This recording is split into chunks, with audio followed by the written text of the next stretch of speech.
Hi, everybody. This is Drew Tomlin with the Association for Middle Level Education, and I'm joined today on this hangout with Kelsey Eursery. And Kelsey is a special education teacher for the Archer Learning Center in Springdale, Arkansas. And so she not only does that, but of course, she's also the wonderful author of this article that you're checking out in AMLE magazine. So thank you, Kelsey, for spending some more time with us today to talk about this. Oh, thank you for having me.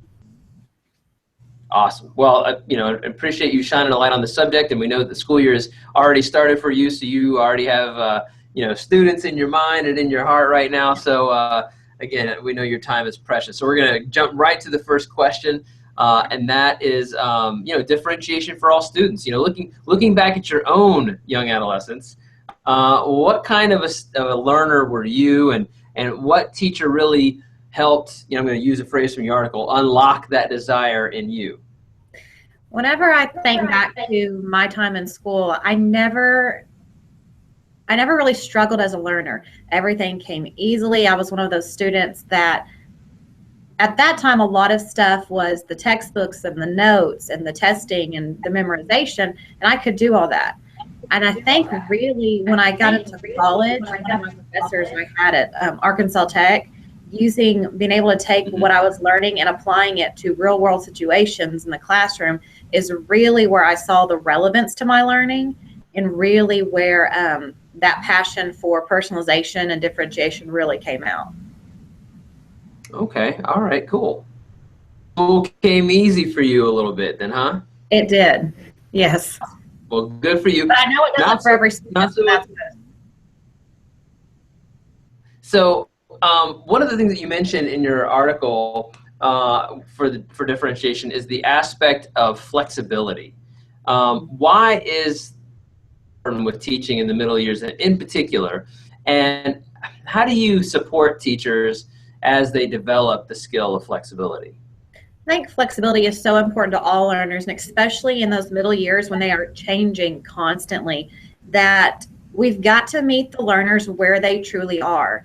A lot of times teachers tend to find the middle ground of their students and think, I'll start here and everyone can meet me there. But really what they need to be learning is where are my students really at, and how can I meet them at their true need area? And once they're able to do that, is all about facilitating the learning that you want to occur. Not all teachers have developed that skill of flexibility, because quite honestly, I think it scares a lot of teachers, especially veteran teachers, who've been in the classroom for many years. And so the idea of flexibility is kind of scary to them. But I feel like once they become masters, not only the content, but the classroom management, then being able to have those routines down, then they're really going to be able to truly meet those learners where they're at. Right, so it's not just being flexible with your content, but flexibility in terms, like you said, the behavioral management there. But yeah, and sometimes a veteran teacher can find flexibility more daunting than maybe a new teacher who might not have as many years under their belt, but maybe can be more flexible because of that. That's interesting.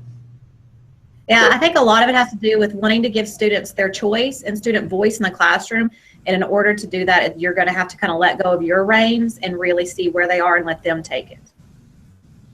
Exactly. And you said let loose the reins. So you use lots of great metaphors.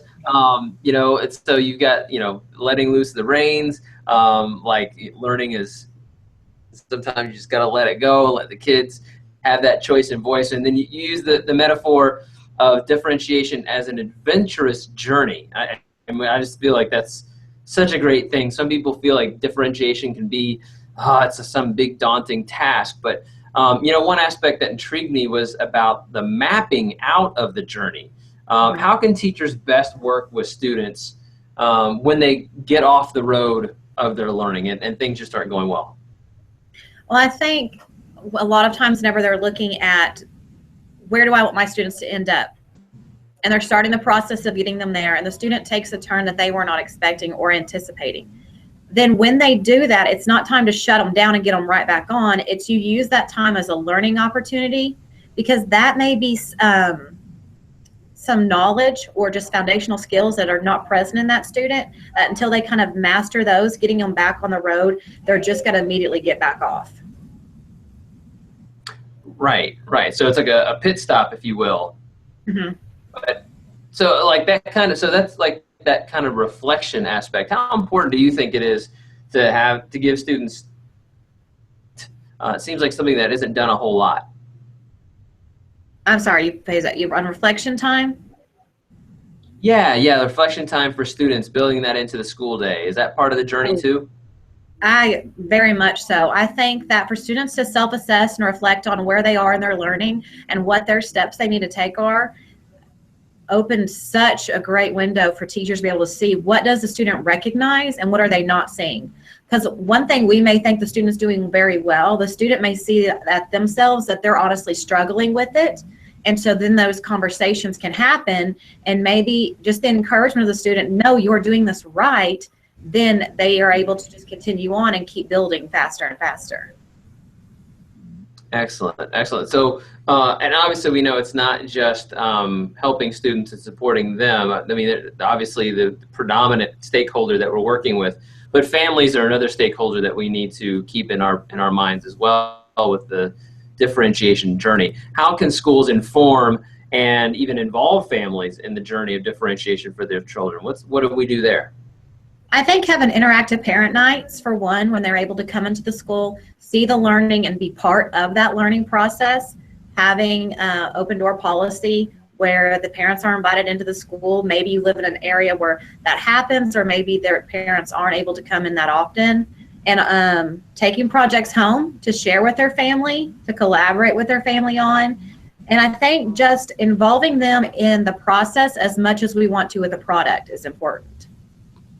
Right, right. Because if it's just a finished product, then we don't ever get, the family doesn't get to see the process, which can involve errors and mistakes, right? Like that's valuable too.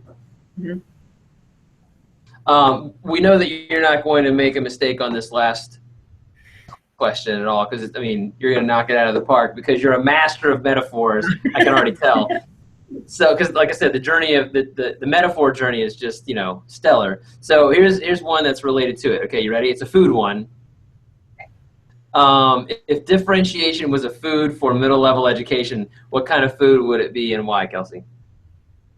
I think if it was a food for middle level education, one that comes to mind, which is popular with kids, especially the middle level, is with pizza. Any type of food that you can personalize for the consumer is going to be able to be related to differentiation. For example, the foundation or the crust. While every pizza has a crust, not all crusts are the same. You've got some that are gluten-free. You've got thin crust, pan-sized. What else they have? Stuffed crust. All learners have the same foundations, but not all of them are the same. There is something they're starting with, but all of them are different. And then, you know, you've got various sizes. There's mini, there's extra large. It's what about that learner do you know? Toppings and sauces. Pizzas can have so many different sauces, from doing Alfredo sauces to marinara to having chicken on to having different vegetables on there. And so I think that's where the students are the same way. You're going to have some groups that like that marinara sauce, and you're going to have other groups that like Alfredo. So that's where their flexible grouping comes in to meeting where those there's learners' needs are.